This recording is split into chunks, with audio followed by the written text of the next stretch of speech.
un début. Mais dès les années 2000, en fait, j'ai découvert que des amis à moi, ou des connaissances, parfois des gens de ma famille, étaient islamophobes. C'est-à-dire comment je l'ai découvert. Alors je vais donner des choses très pragmatiques, très concrètes. C'est un jour, par exemple, un ami que j'avais, qui était cinéaste, et qui me dit, je ne sais pas comment, je lui parle je lui parle à un moment donné d'un auteur musulman.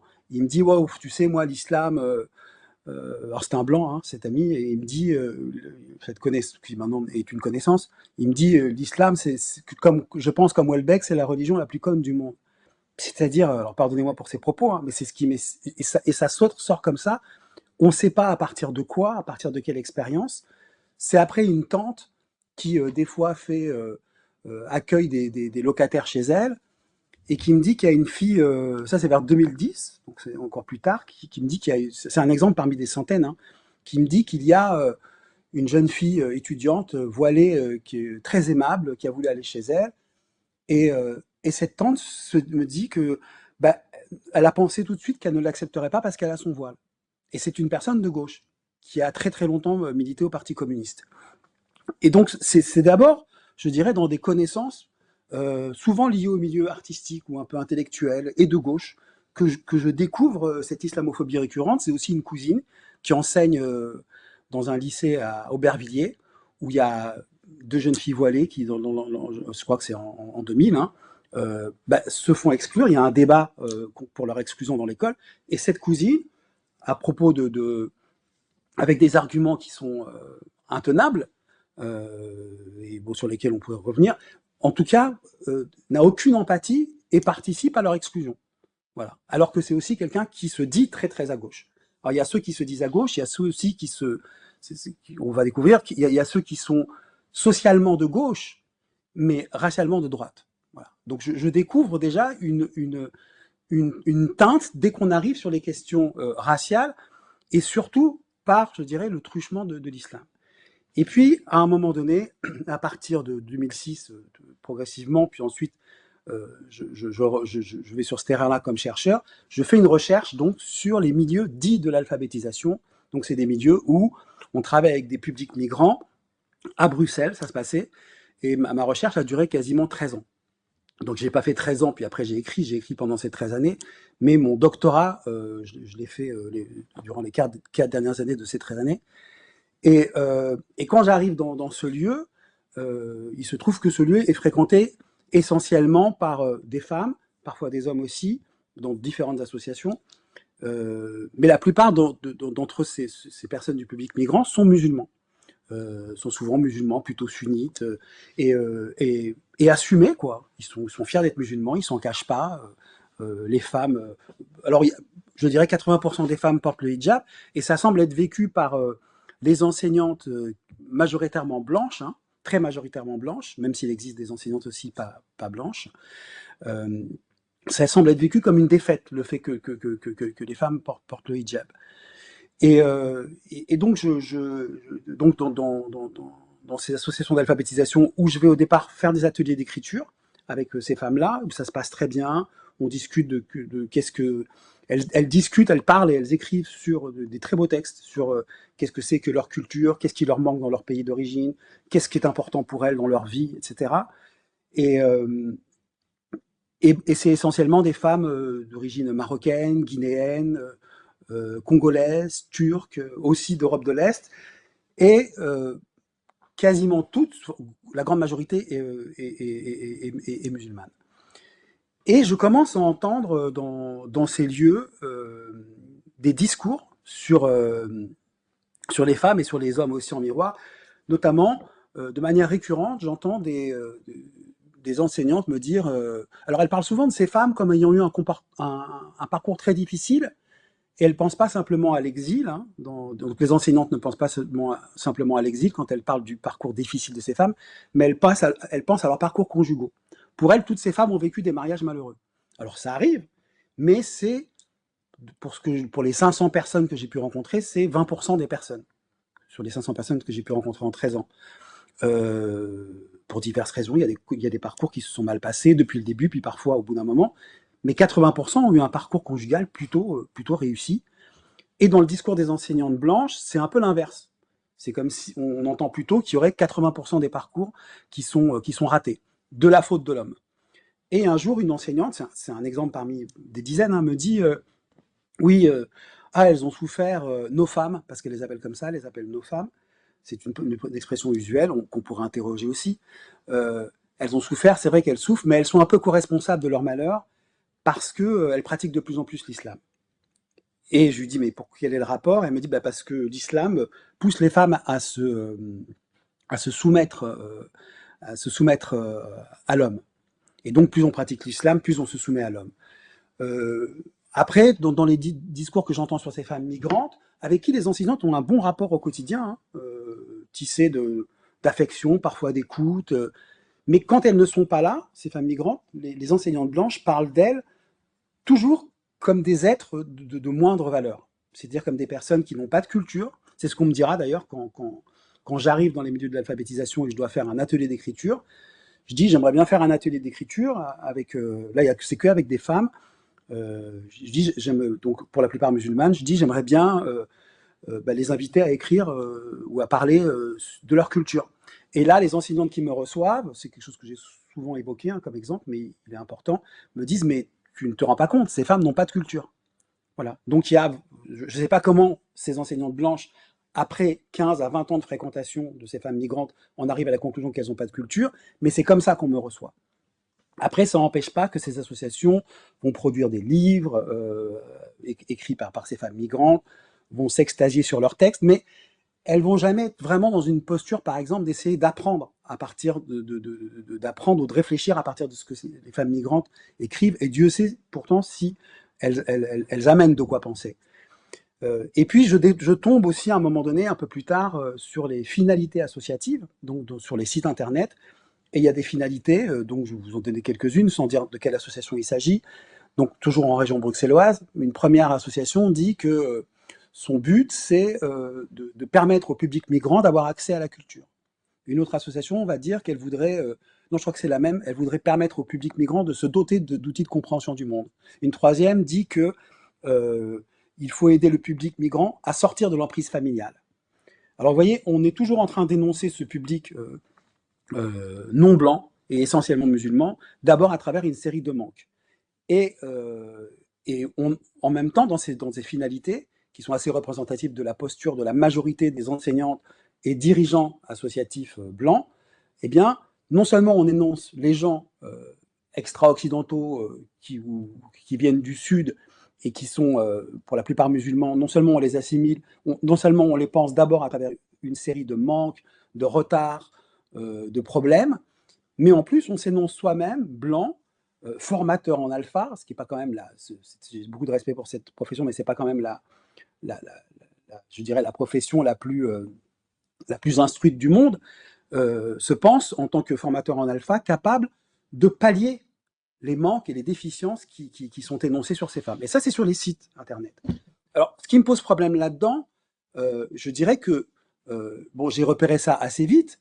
Ma thèse, elle a été terminée en 2020, mais je dirais qu'à ce moment-là, ce que je repère là par rapport à ce qui est en train de se passer aujourd'hui, c'est rien. Et pourtant, c'est énorme, parce que ça a pu se passer dans un lieu comme les milieux de l'alphabétisation, ou ensuite dans des lieux plus culturels, plus branchés, plus de gauche et avec l'air inoffensif et ouvert, voire qui vont soutenir les sans-papiers. C'est parce que cette culture ambiante islamophobe et je dirais anti-extra-occidentale circule aussi dans ces lieux-là qui sembleraient être protégés, que qu'elle avance de manière beaucoup plus terrifiante et radicale ailleurs. Si dans ces lieux-là, il n'y a pas d'imperméabilité, qu'est-ce que c'est ailleurs? Et ces lieux-là ne sont pas des lieux fermés. Ils véhiculent leur pensée. Par exemple, les sites internet des associations, ils sont consultés. Et ils véhiculent l'idée que les femmes migrantes sont des femmes migrantes, souvent musulmanes, sont des personnes retardataires. Donc ils instaurent une sorte de sous-genre féminin qui serait le sous-genre féminin, bien que ce soit des associations qui se veulent féministes, ils inventent un sous-genre féminin qui est celui de la femme musulmane qui vient d'un des Suds extra-occidental et musulmane. Et puis ils vont en miroir instaurer un sous-genre masculin aussi, puisque elles sont censées être victimes de leur mari, bah, ce sous-genre masculin, c'est le mari, qui serait censé être plus brutal, plus archaïque. Le mari, évidemment, musulman, venant aussi du monde extra-occidental, non blanc, etc., serait censé être plus archaïque, plus violent, plus macho, plus patriarcal que ne l'est l'homme blanc. Donc il y a quand même un imaginaire dans ces milieux qui sont censés, et qui sont en partie accompagnants dans le bon sens du terme, c'est-à-dire qu'ils vont aider des personnes à trouver leur place dans la société. Parfois, elles vont dans des associations, les enseignantes vont soutenir des personnes sans papier, des femmes sans papier, des hommes sans papier, mais pourtant, quelque part, à certains endroits, se véhicule cet imaginaire très disqualifiant, et en plus, il se véhicule à l'égard des collègues, et devant les collègues qui, eux, sont... Il y a des collègues, professeurs, qui sont en minorité, évidemment, et qui, eux, sont parfois non-blancs et musulmans.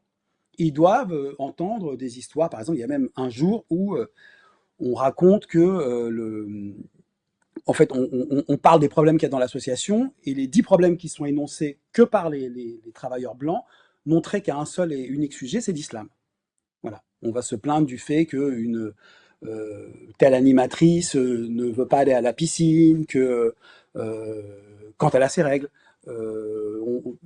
on va se plaindre du fait que quand on fait des barbecues à la fin de l'année, on ne peut pas faire cuire du porc. C'est un truc qu'on va retrouver dans presque toutes les associations que j'ai vues. Il y a toujours une personne ou deux parmi les enseignants ou enseignantes blancs qui résistent et qui voudraient qu'on cuise du porc dans un barbecue qu'on fait halal, parce que la majorité des femmes sont halal, et ça pose évidemment aucun problème aux 10 ou 20% de femmes et d'hommes migrants qui sont là et qui sont chrétiens, qui sont pas musulmans.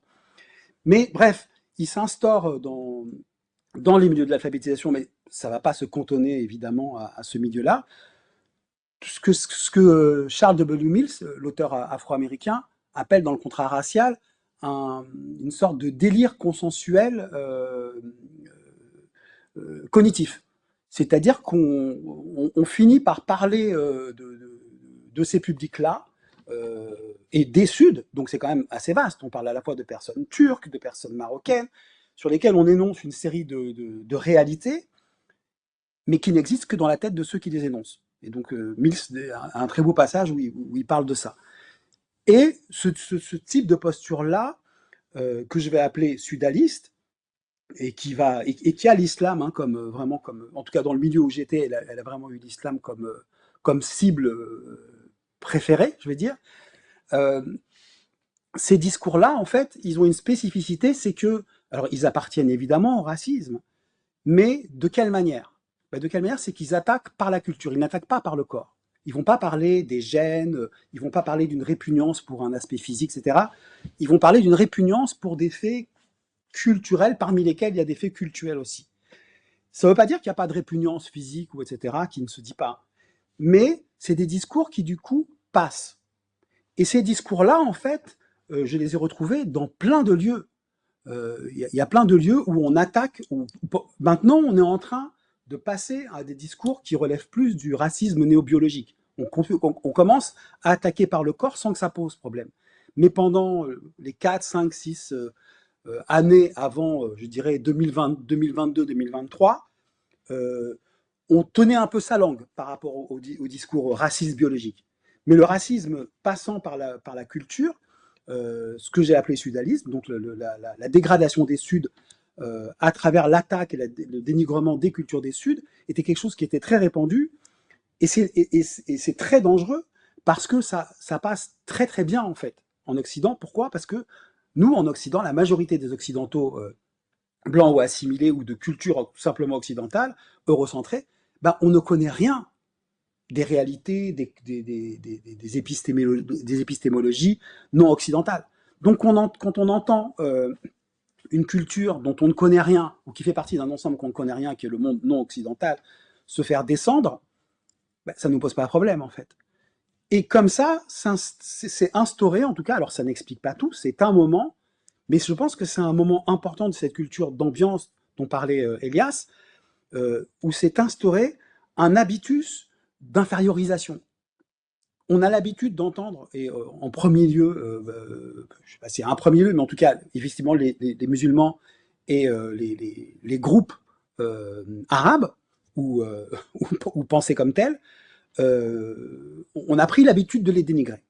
On a pris l'habitude de toujours les associer à la violence sur les femmes.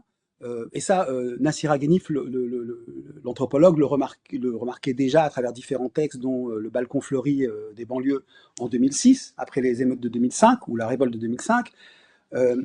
Donc en présentant les hommes comme des violents rétrogrades, des machos, des pères et des frères enfermants, en parlant des femmes comme des personnes soumises et qui n'ont rien à dire. C'est ce qu'on m'a dit la première fois que j'ai travaillé avec des femmes migrantes. L'association qui m'avait reçu, dont je vous ai parlé des quelques mots, m'avait dit en gros qu'elles étaient très introverties, ces femmes, et qu'elles ne pouvaient pas parler, et encore moins écrire.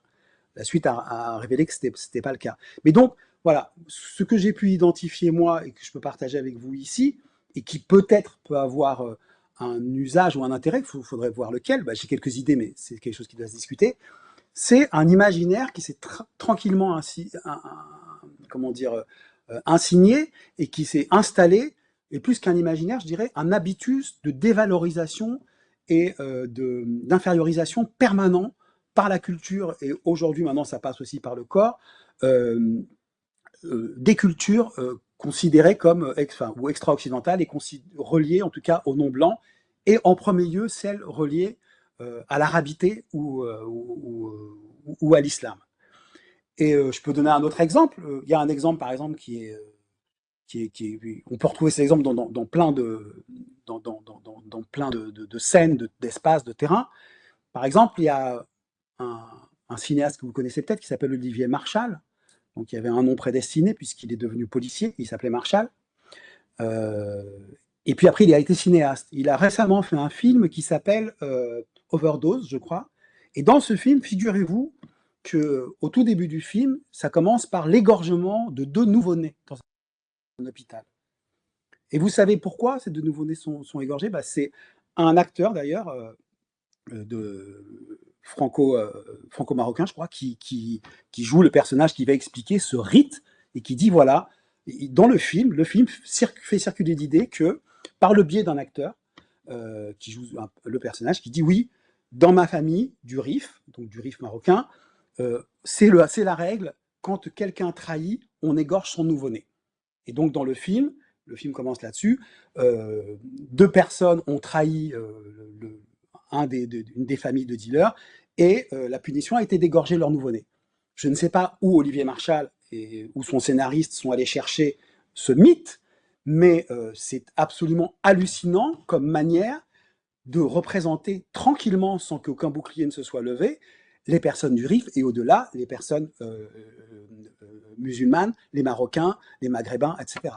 Vous imaginez dans le contexte actuel, un an après, on avait le discours sur le couteau, qui était une sorte de fétichisme culturel typiquement arabe sur CNews. Vous voyez, alors c'est pas une relation de cause à effet directe, mais tout ça participe à entretenir la même chose. Mais c'est une chose que ce soit sur CNews, etc. Mais dans un film, que quelqu'un tout tranquillement dans sa fiction trouve normal de présenter un peuple quel qu'il soit, et surtout en plus lié à l'islam, dans le contexte où on est comme étant des égorgeurs de nouveau-nés, c'est quelque chose de très très grave. Et il y en a pléthore d'exemples comme ça. Alors, un autre exemple aussi qui remonte plus aux années 90, vous connaissez peut-être Benny Morris, qui était celui qui était, on appelait ça les nouveaux historiens israéliens, qui a écrit un ouvrage dans les années 90, je ne me souviens plus de son nom, où il reconnaît à partir d'une étude scientifique des archives de Tsahal qu'il y a eu des massacres et des déplacements, etc. À tel point qu'il a été traité d'antisioniste à l'époque, ou soupçonné d'antisionisme.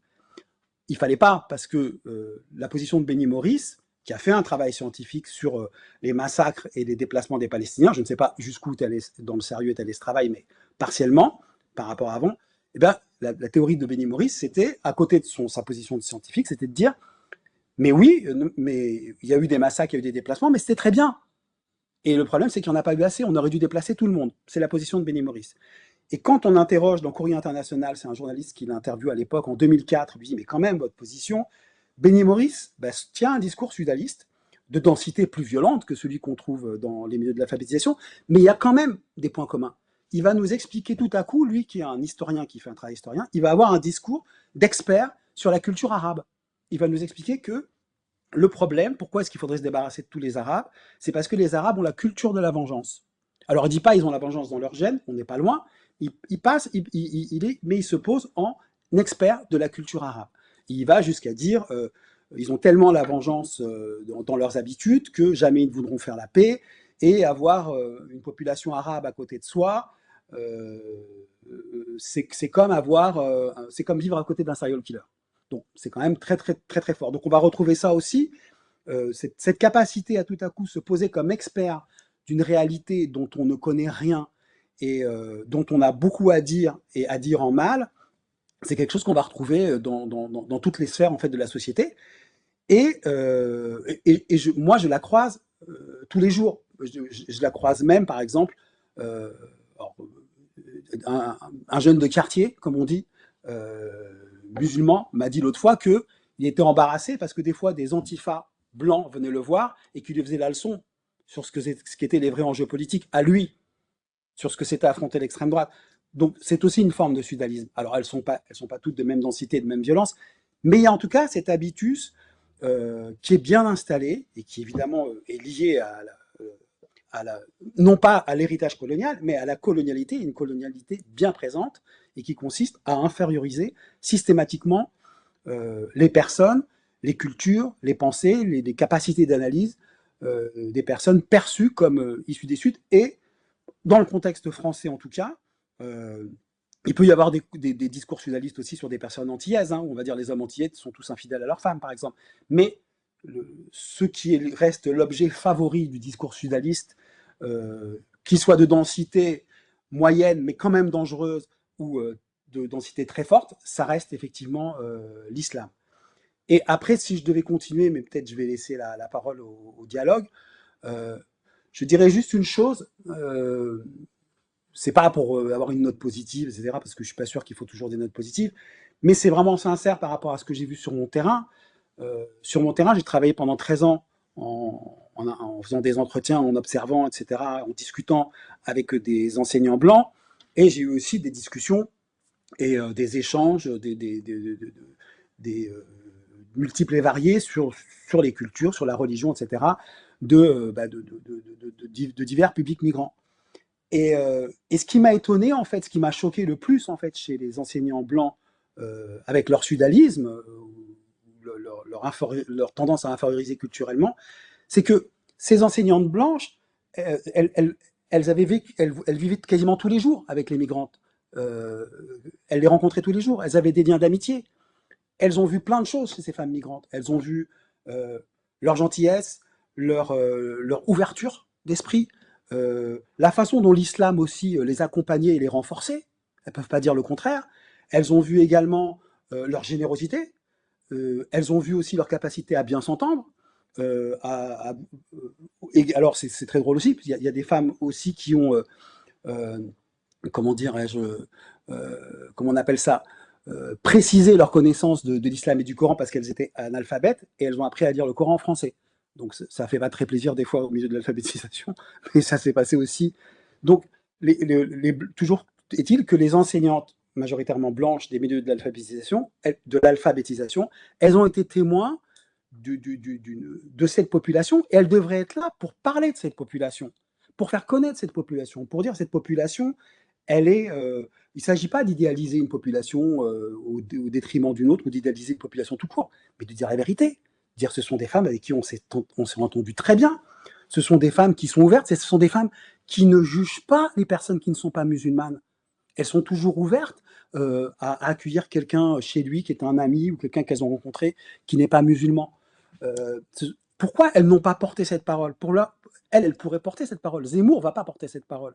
Mais ces femmes-là, qui ont vécu avec ces femmes musulmanes, pourquoi ne portent-elles pas cette parole-là? Ça, c'est quelque chose qui m'interroge profondément. Et je dirais qu'en tant qu'anthropologue, C'est ça aussi qui est étonnant. Quand on connaît, quand on a grandi, comme moi, dans un quartier populaire, ou qu'on vit dans un quartier populaire encore, ou qu'on le découvre, si on est un peu attentif, on se rend compte que l'islam, dans un quartier populaire, il n'apporte rien de problématique. Il apporte de la solidarité, il apporte des fois des prix moins chers quand c'est l'inflation, il apporte oui, de la solidarité qui va se retrouver même dans les marchés, dans les boutiques.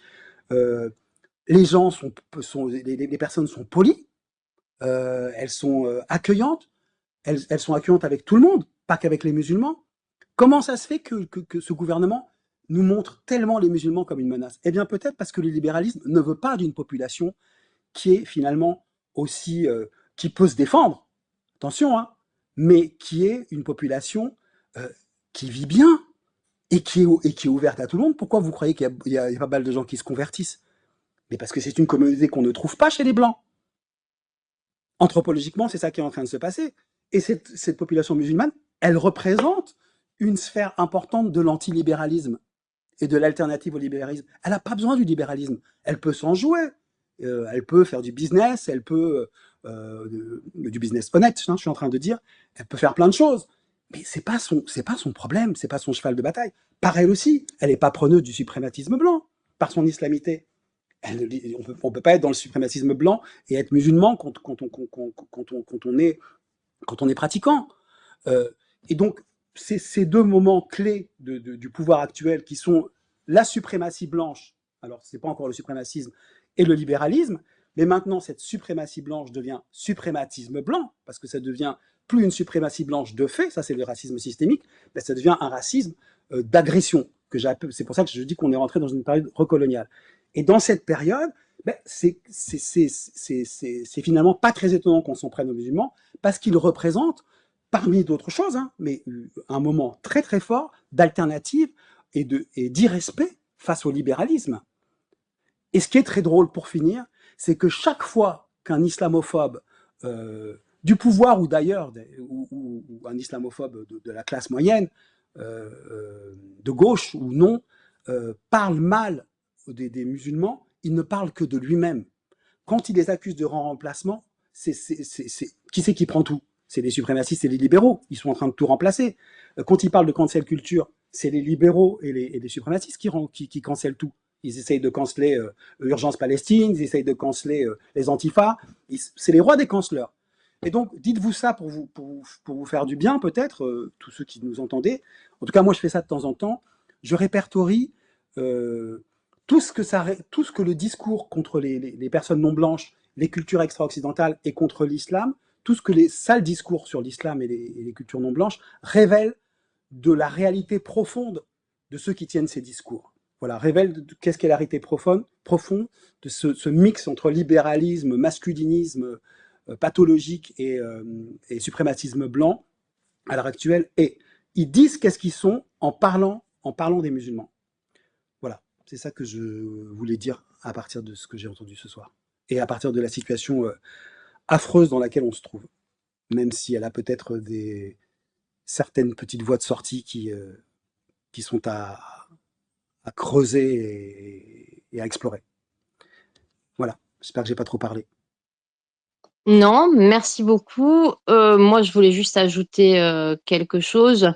En tant que musulmane, et sans doute parce que je suis convertie, par rapport à ce que tu disais sur la question de pourquoi les enseignantes blanches ne parlent pas de ces femmes qui sont accueillantes, gentilles et tout ça, parce que ces femmes sont accueillantes et gentilles, et que c'est un dû, c'est une idée aussi de la gauche de on a beau dire qu'on ne défend que qu'on défend toutes les victimes et pas seulement les bonnes, en réalité, il y a un rapport de paternalisme qui se met en place et donc c'est normal quand les femmes, surtout les femmes, sont accueillantes et gentilles. C'est pour ça qu'il y a cette volonté de les séparer des frères qui eux vont peut-être les amener à s'occuper plutôt des leurs que de s'occuper de l'enseignante blanche.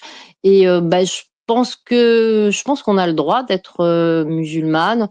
pas trop accueillante, pas trop gentille, pas spécialement reconnaissante de quoi que ce soit à des gens qui, pour la plupart, sont payés par l'État pour accueillir, et que Ils vivent de ces personnes-là, en fait. hmm. Ils vivent de ces femmes-là, les Oui, enseignantes. voilà, Ouais, tout à fait. Mais c'est pour ça qu'il me semble que le meilleur moyen qu'on parle de nous correctement, c'est d'être un petit peu plus mal aimable, parce que justement, enfin, même des racistes d'extrême droite vont te dire que eux, ils avaient aucun problème dans les années 80 avec les Arabes qui n'étaient pas musulmans, avec les oui, beurettes toujours. comme moi j'ai pu l'être, et que tout simplement le fait d'être considéré comme mal aimable, agressif, revendicatif, triste, c'est tout simplement le moment du passage à l'autonomie, qui a dérangé pour d'autres catégories sociales, surtout à travers l'histoire de France. C'est des discours qui ont été Bien tenus sûr. contre les femmes et contre d'autres minorités. Et justement là-dessus, je voulais donc en venir à la suite.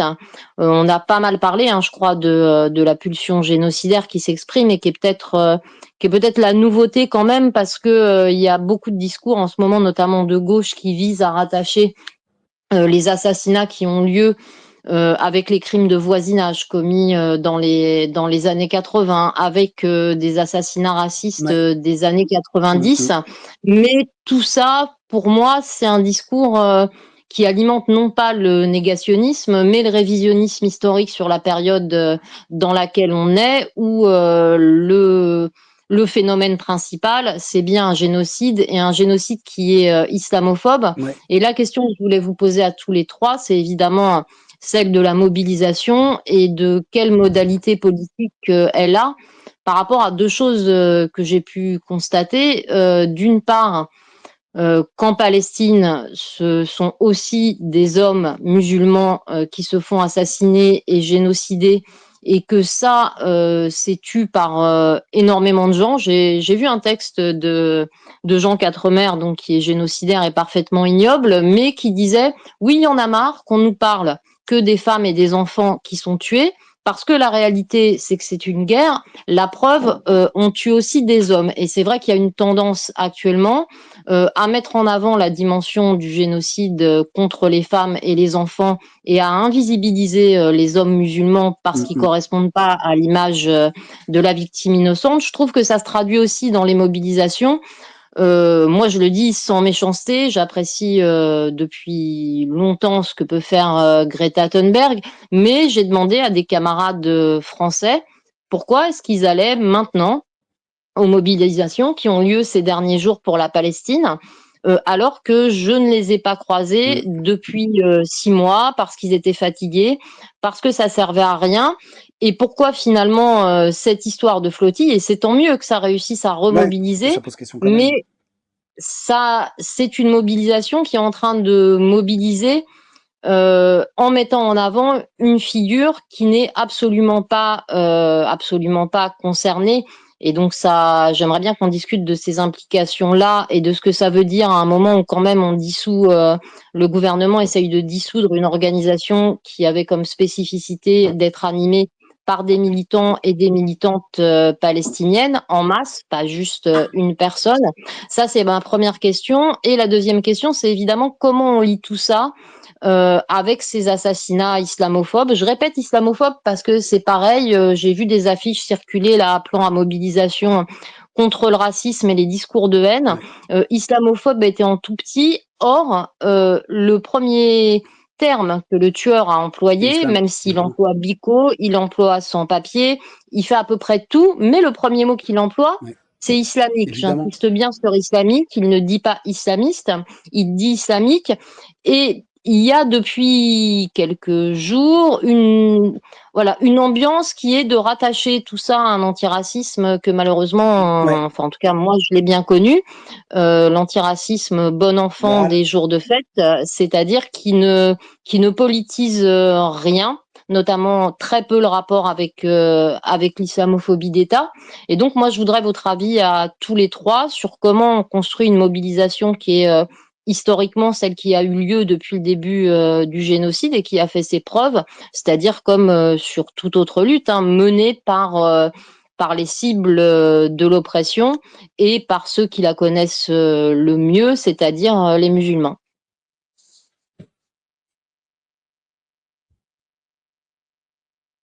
Je laisse mes camarades. Oui, bah, je vais commencer alors, Inch'Allah. J'ai parlé Et après. merci beaucoup pour vos interventions, Elias et Jérémy, Merci. et pour les interventions aussi, Nadia, et la question que tu viens de poser qui me semble essentielle parce qu'elle soulève plusieurs points importants. Déjà sur la masculinité musulmane, évidemment, il s'agit là comment dirais-je, du tabou presque ultime quand on parle d'islamophobie, puisque s'il est évident que la femme musulmane en soi est infériorisée et qu'elle est évidemment victime de l'islamophobie étatique. Il y a eu dans la conceptualisation de l'islamophobie, notamment en France, une focale qui a été exclusivement posée sur l'expérience de nos sœurs, ce qui se comprend puisque la première loi post-2001 en France, la première loi islamophobe, c'est la loi de 2004, donc c'est l'interdiction du hijab dans l'école et qui sera ensuite suivi par la loi de 2010 qui interdira le niqab. Mais ce qui est dommage, je trouve, et c'est d'ailleurs l'objet de mes recherches, c'est que l'expérience des hommes musulmans, elle, qui d'ailleurs, l'expérience de l'islamophobie des hommes musulmans en France, est Ça t'intéresse. parfois, je dirais, très occultée, oui, tout à fait, notamment, ce qui est un peu dommage, parce qu'elle est finalement, elle a été ciblée, l'expérience de l'homme musulman, principalement à travers les lois antiterroristes. Et donc le tabou très difficile qui entoure en fait ce domaine fait que cette expérience est très très mal connue.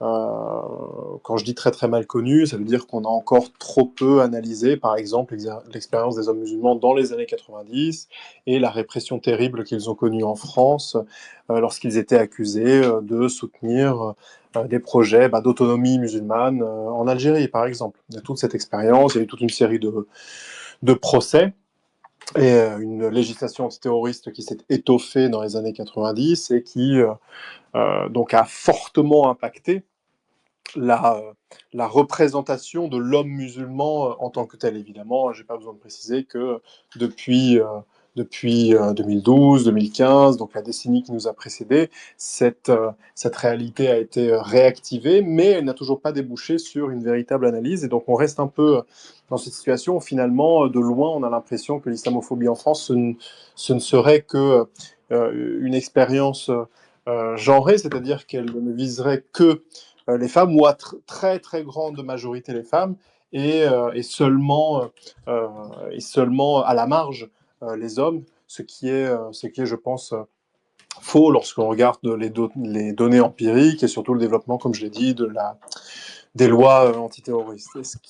La raison pour laquelle je mentionne cette expérience, c'est Ouais. parce que il faut vraiment dépasser ce tabou lié à la masculinité musulmane, qui finalement, pour moi, et ça, je pense on peut identifier des racines clairement dans l'histoire coloniale. Il y a pour moi chez l'homme musulman véritablement dans le regard occidental, et français en particulier, l'archétype vraiment du barbare, de l'animal colérique, comment dirais-je, de la violence gratuite, du manque de culture, de sophistication totale et, euh, et d'opposition presque bestiale, quoi, hein, à tout ce qui serait perçu comme sophistiqué en Occident, etc., etc.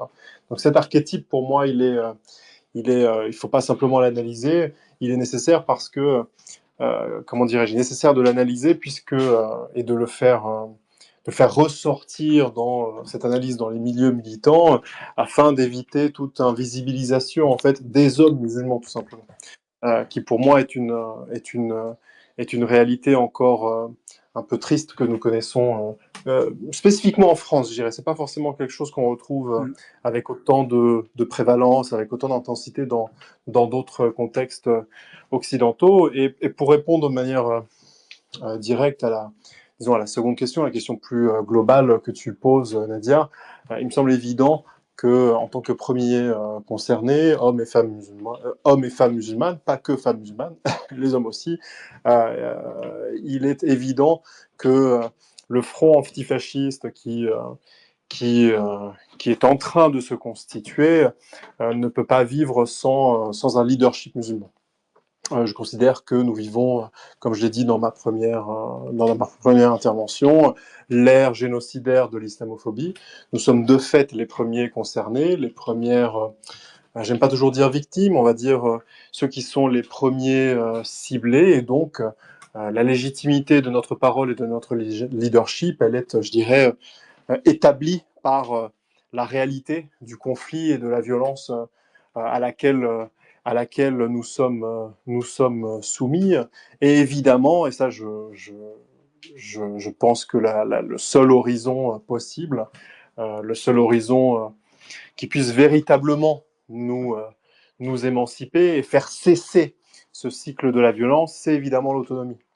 C'est le leadership sur des fronts qui peuvent évidemment accepter des présences différentes en tant qu'alliés, mais ça s'appelle le leadership, ce n'est pas une présence qui est marginale, ce n'est pas une présence de caution, c'est pas une forme de... On n'est pas des garants, de simples garants, voilà, mais véritablement de leadership et d'autonomie, c'est-à-dire de pouvoir décider par nous-mêmes la réalité que nous construirons à partir d'aujourd'hui, Inch'Allah.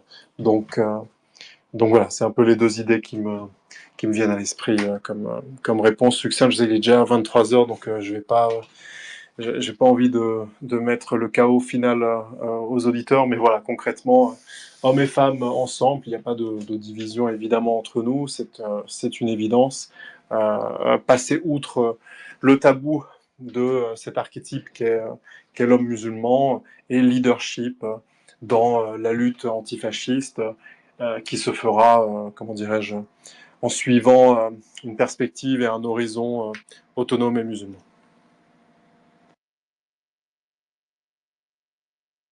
Elias? Oui, alors je vais essayer d'esquisser une réponse, que ça soit assez difficile. Ça mériterait tout d'abord une réflexion. Je pense qu'on ne s'est pas posé suffisamment dans nos cercles sur cette problématique.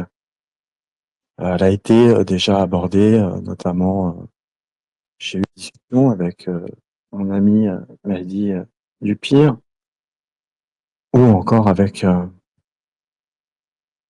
Rafik Shekat, l'avocat, sur ce genre de minorisation, de colonisation qui sont mises en place contre les musulmans en général et l'homme musulman en particulier.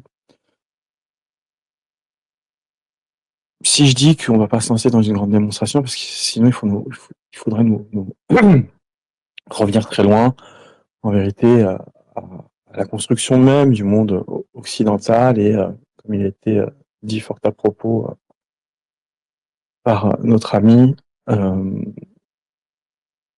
la création de ce monde libéral qui s'est créé en miroir cassé face à l'image du musulman et à la civilisation musulmane. Je m'entends.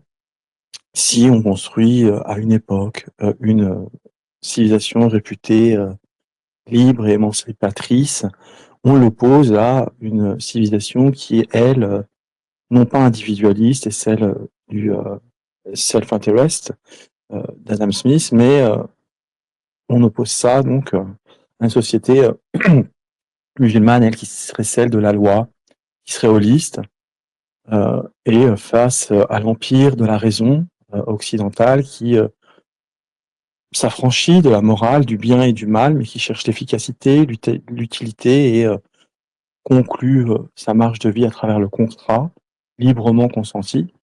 Comme tout le monde sait, une caissière qui travaille à 2 heures du matin dans un magasin, un supermarket qui ouvre H24, consent à son exploitation. Mais bon, ça c'est encore une critique d'ailleurs qu'ont fait les marxistes aux libéraux, qui est assez simple, mais que eux ne voient pas, et pourtant c'est l'évidence.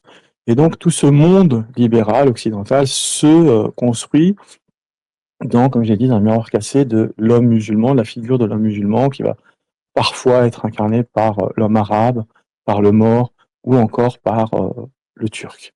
Tout ça pour définir un monde musulman qui serait le monde à dépasser. Et s'il faut revenir aux expéditions vers l'Inde qui deviendra en fait l'Amérique, et cette promesse, cette nouvelle Jérusalem libérale, eh bien, il faut la comprendre à l'aune de l'histoire politique de l'époque, c'est-à-dire qu'il fallait éviter la marine musulmane qui empêchait de rejoindre le, le continent indien sans être dûment arrimé. Et donc, on va construire toute cette mentalité occidentale, Freedom From, et le Freedom From, c'est from la culture, certes chrétienne, ancienne, qu'il faut dépasser, parfois même, et souvent même à raison, dans le sens où c'est une entrave qui est systémique à toute entreprise collective de libération, à un moment dans l'histoire. Mais quand celle-ci va s'écrouler, on va la retrouver à travers une autre qui est, comme je l'ai dit, le musulman qui représente l'ennemi principal. Et ça va imprimer, ça va irriguer toute la pensée occidentale, dont la pensée progressiste. Et donc, quand on va essayer, j'allais dire même de bonne foi, de défendre la Palestine ou de défendre les musulmans, je vais vous donner des cas précis, sortir un petit peu de la philosophie qui dit rapidement ne trouve pas tout son sens. Quand on va essayer de trouver un partenaire pour une réunion, on va demander à une organisation musulmane, bah, ça serait quand même mieux qu'une femme parle. Non, mais tu comprends, ça passe mieux. On le fait passer comme ça. Tu comprends, ça passe mieux. Et même parmi les nôtres, il va y avoir ce complexe de soi qui va être ingéré et qu'on va ressentir. Ouais, mais c'est peut-être mieux qu'on fasse parler un white à notre place. Ça passera mieux. Donc, même chez les gens les plus enjoués à participer à cette lutte de libération avec nous, moi je le vois, hein, ne serait-ce que cette semaine, voilà, je reçois des messages, on nous demande de participer à des colloques, des meetings contre l'islamophobie, et on nous envoie un message juste après, ouais, ça serait quand même mieux que ça soit une femme. Et on se rend pas compte. On se rend pas compte qu'on participe à l'islamophobie au sein du camp de la lutte contre l'islamophobie, le fascisme, appelez ça comme vous voulez. Et en notre interne, une islamophobie interne, comme il existait un petit peu chez les Afro-Américains avec la noirceur, entre les marrons et les dits noirs. Il existe exactement la même chose dans les organisations postcoloniales animées par des musulmans, des arabes et des noirs. Le fait de se dire, mettons en avant celui qui a le moins de visibilité, donc qui serait le plus acceptable par l'oppresseur. Et de ce fait, on recrée les schémas islamophobes, même dans nos structures propres. Et c'est vrai que c'est quelque chose qui est à dépasser et c'est difficile. Et ça se fait au quotidien. Je veux dire, c'est un rapport de force. C'est déjà poser le problème, se dire qu'il existe, poser une réflexion, écrire. Je pense qu'il manque une littérature sur le sujet, mais qui soit pas polémique, mais qui rassemble les gens. Il s'agit pas de créer des oppositions entre les genres, entre les générations, entre les communautés, mais plutôt de se dire comment la machine oppressive va réactiver des divisions pour mieux nous dominer. Et en quoi, en vérité, si un homme veut retrouver sa pleine masculinité, si tant est que ça soit le but, si une femme veut retrouver sa pleine liberté, féminité, si tant est que ça soit le but, eh bien, ce n'est qu'en donnant plus de force et de puissance à son organisation communautaire autonome, et non pas en se livrant à la machine islamophobe de soumission avec une espèce de colonisabilité dans la solidarité, c'est-à-dire qu'on nous oppose des, des termes organiques de fonctionnement qui ne sont pas les nôtres et qui viennent finalement nous interdire de parler comme tout à chacun. Et et j'allais dire, c'est vraiment malgré nous, parce que quand certaines organisations de gauche le font, c'est vraiment en se disant, mais c'est mieux tout de même, ça marchera mieux. Ça part d'une bonne volonté. Je voulais justement vous lire, quand on parlait, Ryan, je n'ai pu m'empêcher de j'ai pensé à un texte de Stokely Carmichael, vous le connaissez, Stokely Carmichael, qui faisait partie des Black Panthers, et qui a eu tous ces problèmes. C'est lui qui est à l'origine de l'invention du terme racisme systémique. C'est pas quelqu'un qui était dans une bibliothèque, ou c'est pas un sociologue, pas pour dénigrer toutes ces personnes qui contribuent aussi au combat, mais c'est pour donner aussi des priorités. La pensée ne vaut que par l'action et l'action que par la pensée. Donc, voilà ce que dit Stokely Carmichael. Il dit « Ce sont ceux qui détiennent le pouvoir qui sont en droit de définir les choses. C'est la société occidentale des Blancs qui nomme et définit tout, et c'est pourquoi elle détient le pouvoir.